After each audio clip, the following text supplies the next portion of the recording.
Bonjour frères et sœurs, bienvenue sur la chaîne Sinai TV, la chaîne qui prépare l'église à l'enlèvement. Je suis le frère Olivier, votre frère dans la foi, le frère avec qui vous allez partager des enseignements, des exhortations. Donc le Seigneur aujourd'hui veut nous parler de la fin des temps. Dans l'horloge du Seigneur, il est minuit, donc le Seigneur vraiment veut nous interpeller au travers de sa parole. Nous sommes à minuit. Donc le Seigneur est à la porte et le Seigneur veut nous interpeller. Le Seigneur veut ramener l'église en fait à prendre conscience que le temps est proche. La Bible nous dit de racheter le temps car les jours sont mauvais. Le temps est un élément que nous ne pouvons pas maîtriser. Le temps est un moment que nous ne pouvons pas tenir en notre possession. Donc il est temps justement de pouvoir s'aligner sur les éléments que la parole nous donne pour pouvoir nous situer dans le temps que nous sommes. Nous allons prendre la parole dans Matthieu chapitre 25. Le Seigneur nous parle de l'état de l'église. Le Seigneur présente l'église comme 10 vierges. Et parmi ces 10 vierges, 5 étaient sages et 5 autres étaient folles. Donc ici, les 5 vierges attendaient leur époux. À l'image de l'église qui attend l'époux qui est Jésus-Christ, ces 10 vierges attendaient leur époux. À l'image de Jésus-Christ qui tarde, l'église s'assoupit. L'église est victime d'un assoupissement. Parce que l'assoupissement est irréversible. Plus l'époux tarde et plus l'assoupissement prend encore plus de forme dans l'église. Mais on nous dit au milieu de la nuit, à minuit plus exactement, on s'écria, voici l'époux. Donc le retour du Seigneur se fera comme un voleur dans la nuit. La Bible nous dit que dans 1 Thessaloniciens 5, que le jour du Seigneur viendra comme un voleur.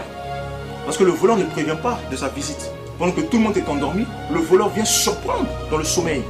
On dit à l'église, cette voix, cette trompette-là, d'accord, annonce le retour du Seigneur. Allez à sa rencontre. Mais on nous dit que ces vierges sages avaient leurs lampes allumées et de l'huile, mais les vierges folles qui n'avaient pas pris d'huile ont constaté que leurs lampes s'éteignaient.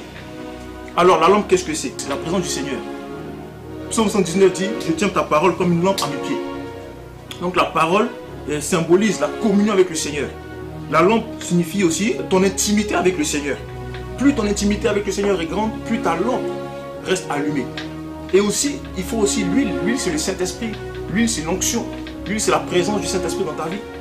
Plus tu es en communion avec le Saint-Esprit, plus ta lampe reste allumée pour éclairer, ceux qui sont en contact avec toi. Il est important ici de garder sa lampe allumée.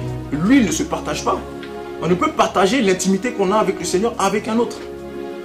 Ton huile est personnelle. Ton huile, c'est ta relation personnelle que tu as avec le Seigneur. Et tu ne peux la partager avec un autre. Tu ne peux partager ta vie de prière. Tu peux prier avec d'autres personnes, mais tu peux partager ton intimité avec le Seigneur avec une autre personne, avec un autre individu. Le salut est personnel. Les vierges folles n'ont pas compris que l'époux pouvait arriver à l'improviste. Donc elles ne s'étaient pas préparées. Et c'est quand elles partaient à acheter cette huile-là que l'époux arriva. Donc elles ont manqué le timing. C'est-à-dire que pendant que l'époux peut arriver à n'importe quel moment, à un moment où tu ne seras pas prêt. C'est au moment où l'époux arrive que tu voudras développer une relation avec le Seigneur, que tu voudras acheter de l'huile.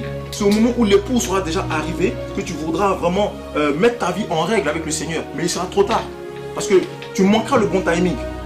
C'est maintenant qu'il faut avoir de l'huile avec soi. C'est maintenant qu'il faut garder sa lampe allumée. Prendre de l'huile pour que ta lampe qui va s'éteindre à un moment ou à un autre, que cette lampe-là, que tu puisses la réapprovisionner avec de l'huile. Il est impératif que tu prennes de l'huile, que tu gardes une relation avec le Seigneur. Il est très important parce que ta lampe peut s'éteindre. Parce que l'assoupissement est inévitable. Et tu peux rater aussi la présence du Seigneur. Tu peux rater le retour du Seigneur. Tu peux rater le bon timing. Il faut que tu sois prêt. Quand l'époux arrive, il faut que tu sois prêt. Ne rate pas la venue du Maître. C'est-à-dire que tu peux faire des choses trop tard. Oh, pendant que l'époux arrive, je veux mettre ma vie en règle. Le Seigneur peut arriver aujourd'hui, mais il sera trop tard pour toi pour mettre ta vie en règle. Il sera trop tard pour toi pour faire ce que le Seigneur t'a demandé de faire. Comme à l'image des vierges folles qui n'ont pas su maximiser le temps. Elles auraient pu utiliser ce temps-là pour prendre de l'huile. Mais c'est à l'arrivée de l'époux, d'accord, qu'elles ont décidé d'acheter de l'huile. Mais elles ne savaient pas que l'époux arrivait parce qu'il les a pris par surprise. Donc il est impératif de garder l'huile avec soi, de garder une intimité, de toujours rester au pied du Maître, de demeurer à ses pieds. De peur que nos lampes s'éteignent. Tu peux avoir une vie chrétienne bien remplie dans une assemblée locale. Tu peux avoir une vie remplie avec une communion fraternelle. Mais as-tu une relation avec le Seigneur? Le Seigneur te connaît-il? Est-ce qu'il te connaît? Parce qu'il dit ici, aux vierges folles, qu'il ne les connaît pas. Le Seigneur te connaît-il? Il faut garder une intimité. Rester à ses pieds. Il faut choisir la bonne part. Assure-toi d'être connu de Dieu. Et non d'une église. Assure-toi d'être connu de Dieu. La vigilance est de mise. Car le voleur viendra à l'heure où vous n'y penserez pas. Au même titre, le Seigneur viendra à l'heure où vous n'y penserez pas. Veillez, mes amis, veillez. Soyez bénis, soyez abondamment bénis. Et j'espère que vous serez présents au retour du Seigneur. Vous ferez partie de ceux qui seront enlevés au retour du Seigneur. Car il dit que nous sommes étrangers et voyageurs sur la terre. Soyez bénis. Shalom.